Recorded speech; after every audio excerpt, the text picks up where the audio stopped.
Rumaragas ang pagpapala po sa ating lahat. Para sa ating pangaraw-araw ng talata, tayo ngayon ay nasa Exodus Kapitulo 14, simula versikulo 15 hanggang versikulo 20.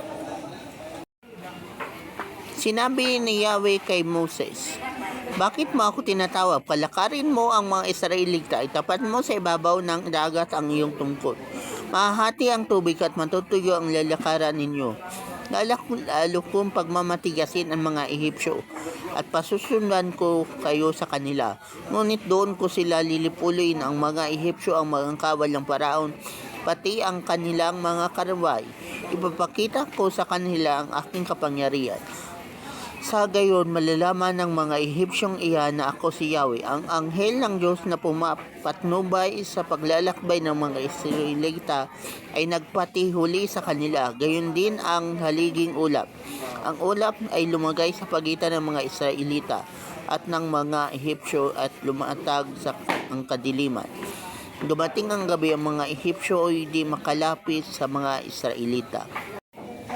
So, dito sa passage nito, nagawa ng mga Egyptians na mahabol yung mga Israelites. Kaya yung mga Israelites nagreklamo kay Moses at si Moses naman ay dumulog sa Diyos. At dito, sinabi ni Lord ang kanyang strategy na yun nga na sila ay dadaan doon sa dagat, sa Red Sea. Ganun si Lord. Imposible man na dadaanan nila, pero kayang gawin yun ng Diyos. Kaya niyang patuyuin yung dagat para may madaanan lang yung mga Israelites.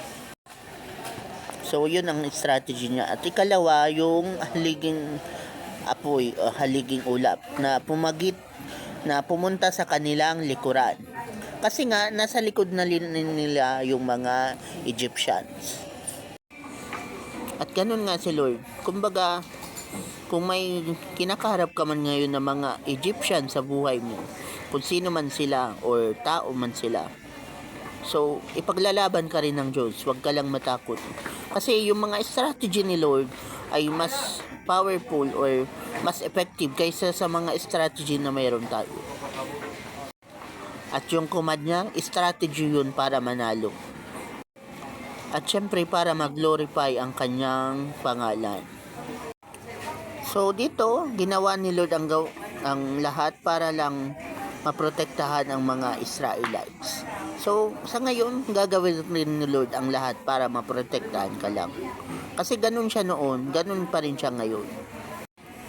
Kaya ang command ni Lord, strategy para manalo.